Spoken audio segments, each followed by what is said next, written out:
What's up, bikers? This is your program for the 10th of November, and we're going straight into snatch grip deadlifts. 7 sets of 3, a nice little recap. We did a warm-up last week that we'll cut in.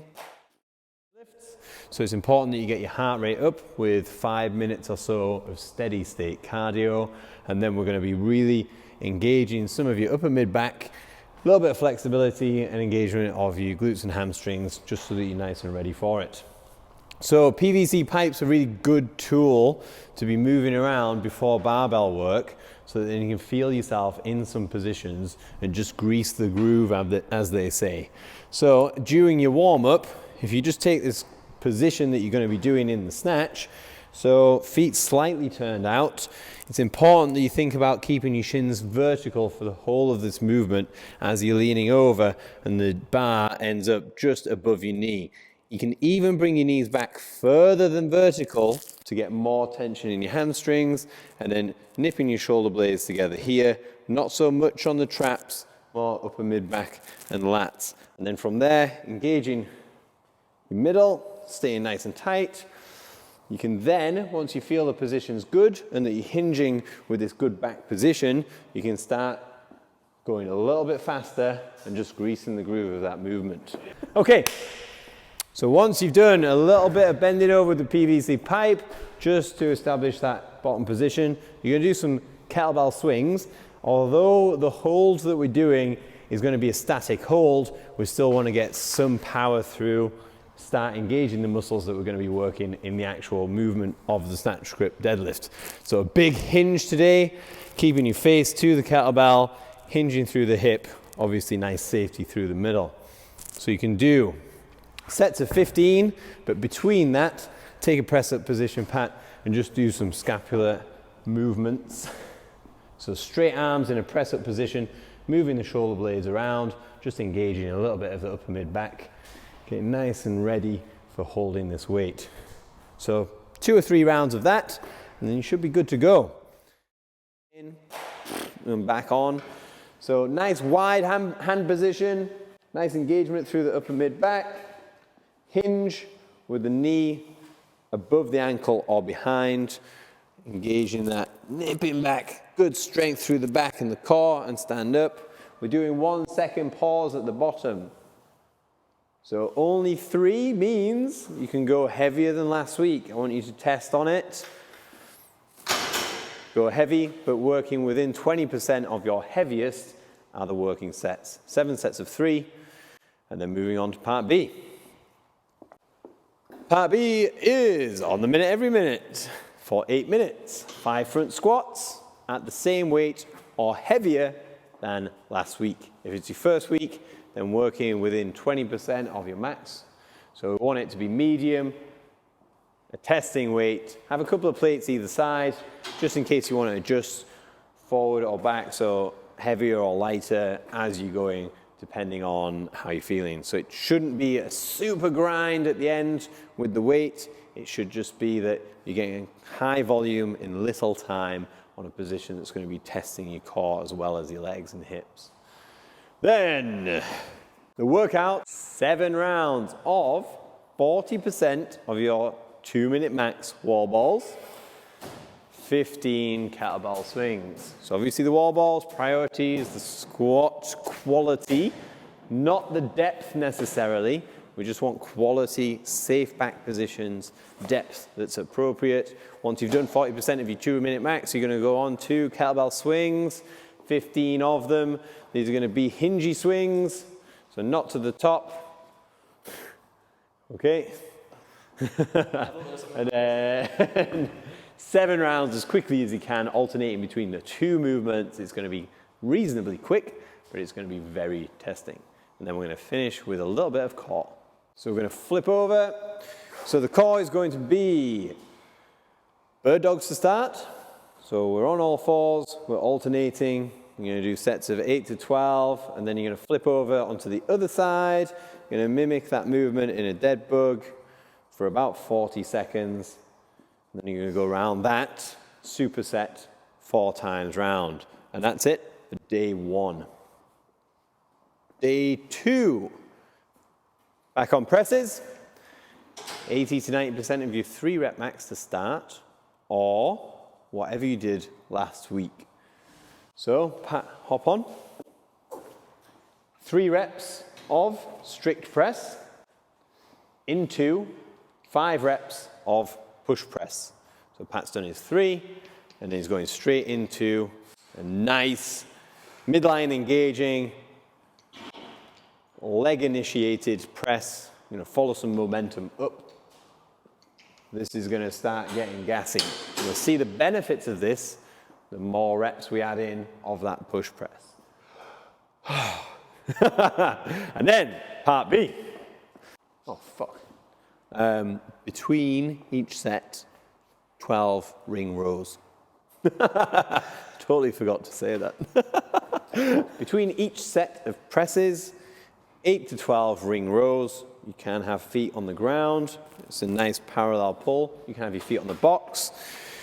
The closer to where the rings are hanging, your feet are, the easier it will be. So obviously, the more you're standing up, the easier it'll be. The more you're lying down, the harder, because you're taking more weight.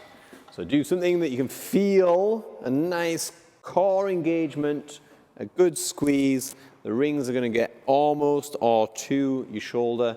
Don't do half reps. Just show a quick half rep. So if you're going for it and you're only getting to here, this is going to be very much just arms. We want to engage the back as well by that big squeeze. So don't cut yourself short just for choosing a harder movement and then reducing the efficacy of it because it's too hard for you. And then moving on. So the workout is going to be 20 mountain climbers. So knee to elbow. That's 1, 2, 3, 4, 5, 6, and so on. Then 5 overbox jumps, burpees, overbox burpees. Sorry, Pat. So you can go lateral burpees or box facing, entirely up to you. Clearly, we didn't prepare this before we started. And then once you've done those 5, 10 press-ups. Oosh, oosh. And then another 5 overbox burpees. Go on, Pat, go on. That was a no rep, you didn't do your burpee on that side. Once you've done those 5, another 20 mountain climbers. You're gonna do as many rounds as you can in 5 minutes. Then you're gonna rest 2 minutes, and you're gonna repeat that 2 more times. There's gonna be very testing on those hips, core, shoulders, pushing. It's gonna be difficult to stay confident going over the box. So if you do need to reduce the height of the box, then go for it. Stay safe, don't be stacking it. Or step.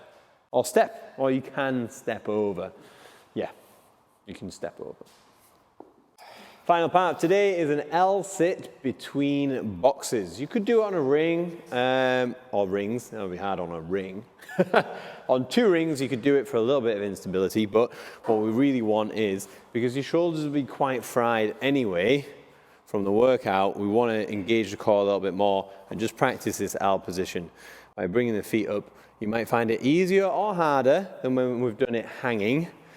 So accumulate as much time as you can in 5 minutes. You okay? Yeah, that's my limit. So trying really hard to point toes, engage through the middle. It will engage your lats a fair amount. It will be hard. If you find that because you've got a 5-minute clock on and you've done a couple of good sets, it then becomes really hard, then reduce it by feet forwards. You can demo this, Pat. Feet forwards of where your knees are, but your knees over your hips here. Or even more scaled, just bringing your feet under here. So accumulate more time on a scaled version as you get fatigued. And that's it for day 2? Yes. Day 2. So day 3, split leg good mornings, 4 sets of 7, all within 10% of your heaviest set. So you're getting a load through that's going to be very good for building glutes, hamstrings, and core. So you might find that this movement, you start failing because of your midline. Just because you can stand up doesn't mean that you're doing the movement correctly or safely or effectively. So if you're going down and you find that your lower back's curving, And there's a lot of back pump going on here because of extending your spine. Reduce the weight, nail down your mechanics, stay vigilant on bracing, and make sure that you're doing the movement properly before loading too heavy. And that's it for part A. The workout today is going to be 2 kettlebells. Yes, it's going to be shit. So you're going to pick these up, put them on your front rack. It's going to engage the shoulders quite well. And then you're going to walk up and down, lunging.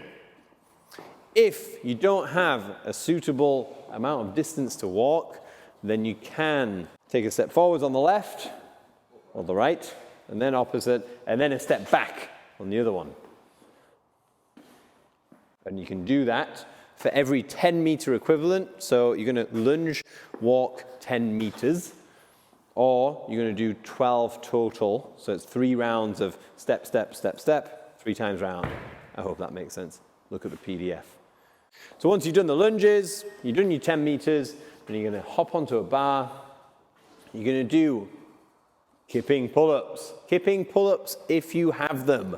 If you don't have 10 kipping pull-ups or 3 strict pull-ups and you can do them safely, then use a band or jumping pull-ups. So scale it down, get back on, so there's no rest in this workout. We're going to be going 7 rounds of lunges times 10 meters or 12, and pull-ups times 10. Showing a banded, double-footed banded. Nice.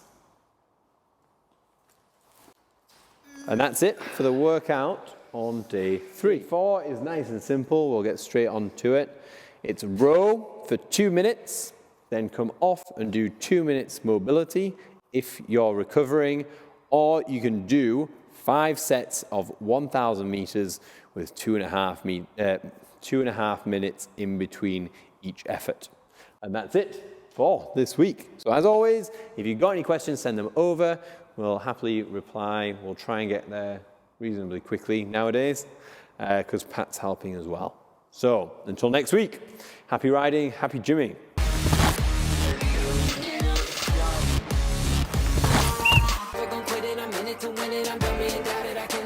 Just thinking about it, it's got me way up. There's something about this life that really makes me wanna breathe. It keeps me headed towards something